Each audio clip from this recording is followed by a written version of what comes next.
Assalamualaikum warahmatullahi wabarakatuh. Selamat bertemu kembali di mata pelajaran farmakognosi.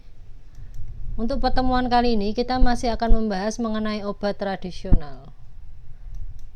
Nah, adapun subbab yang akan kita bahas yaitu mengenai pengujian obat bahan alam Indonesia.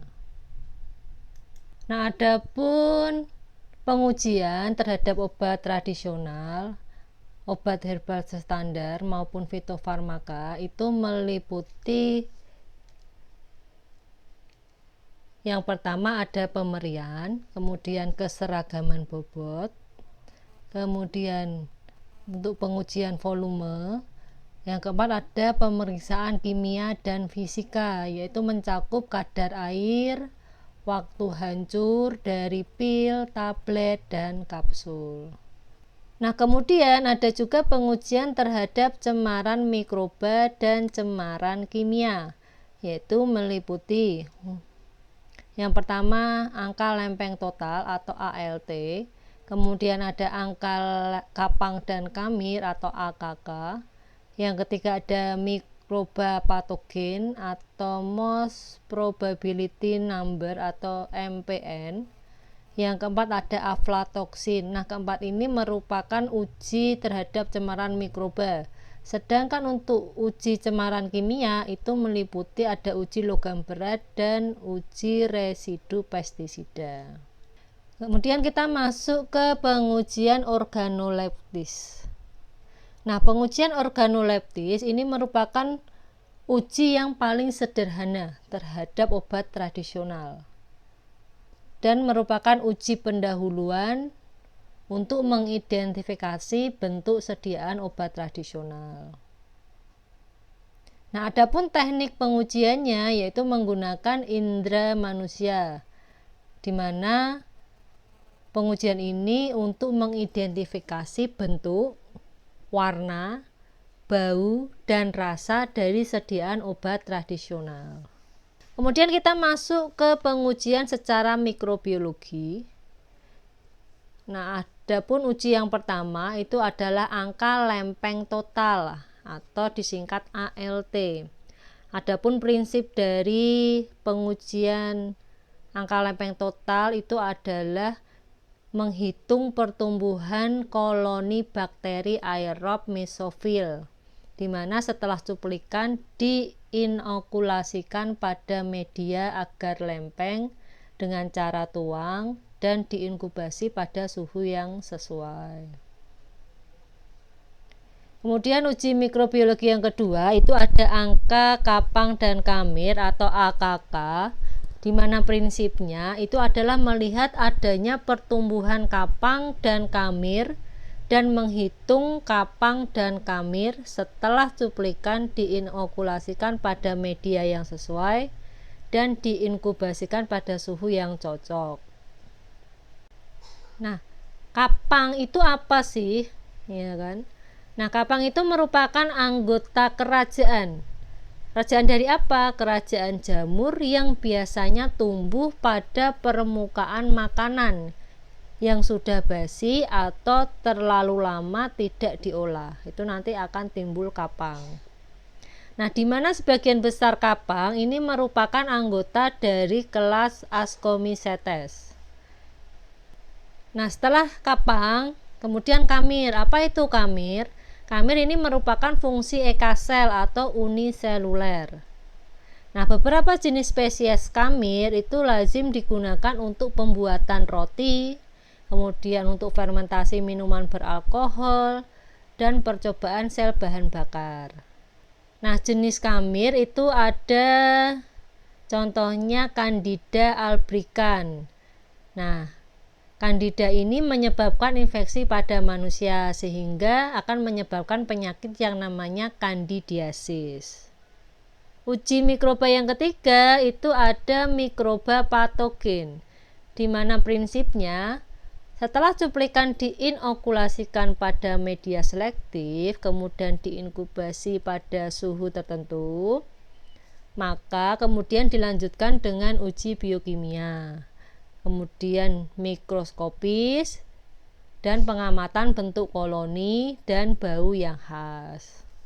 Nah, di mana untuk bahan obat alam, di mana untuk pemakaian oral secara diminum itu tidak boleh mengandung bakteri-bakteri berikut ya.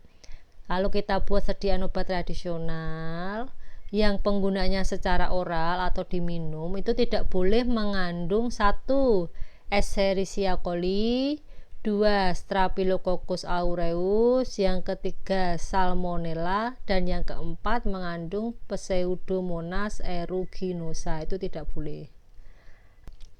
Kemudian jika kita membuat obat bahan alam atau obat tradisional yang digunakan untuk pemakaian luar, itu tidak boleh mengandung bakteri berikut. Yang pertama, tidak boleh mengandung Staphylococcus aureus. Yang kedua, tidak boleh mengandung Pseudomonas aeruginosa. Yang ketiga, tidak boleh mengandung Candida albicans. Yang keempat, tidak boleh mengandung Clostridium tetani. Yang kelima, tidak boleh mengandung Clostridium perfringens, dan yang keenam, tidak boleh mengandung bakteri Bacillus anthracis. Nah, kita tadi sudah mendengar mengenai istilah inokulasi, inkubasi, koloni, kemudian ada mikroorganisme. Itu apa sih sebenarnya ya? Nah, kita harus mengerti istilah dan definisi yang terkait pengujian mikrobiologis ya. Yang pertama ada inokulasi.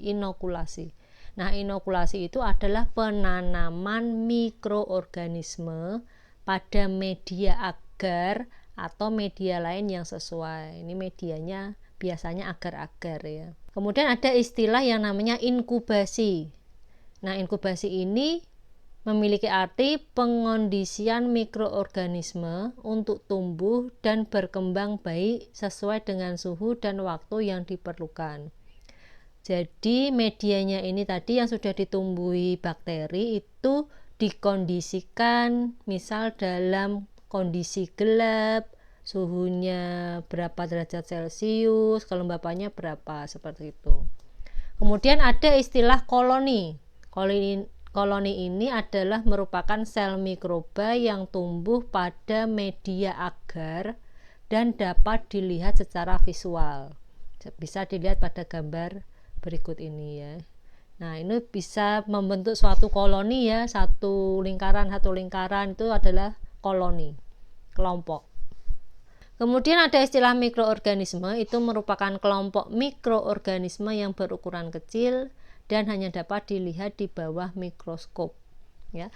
Kalau bakteri itu jumlahnya hanya 1, kita tidak bisa melihat, kita hanya bisa melihat lewat mikroskop, itu namanya mikroorganisme.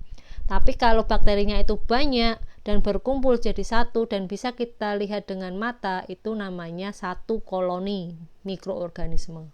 Entah nanti mikroorganismenya apa. Kemudian ada yang disebut dengan media agar. Nah, media agar ini tentunya adalah media padat yang digunakan untuk pertumbuhan mikroorganisme. Media itu adalah tempat untuk pertumbuhan si mikroorganisme tadi. Kemudian ada istilah psikofilik. Nah, psikofilik ini adalah kelompok mikroorganisme yang hidup pada suhu kurang dari 20 derajat Celcius. Itu psikofilik. Kemudian ada istilah mesofilik, itu adalah kelompok mikroorganisme yang hidup pada suhu 20 sampai 40 derajat Celcius. Sedangkan termofilik itu adalah kelompok mikroorganisme yang hidup pada suhu lebih besar dari 40 derajat Celcius. Mungkin sekian dulu materi yang bisa saya sampaikan untuk minggu ini. Nah, untuk minggu berikutnya kita akan membahas mengenai parameter obat tradisional atau jamu ya. Nah, jika ada yang masih belum paham atau masih bingung, silahkan langsung aja WA atau bertanya ke saya lewat Telegram.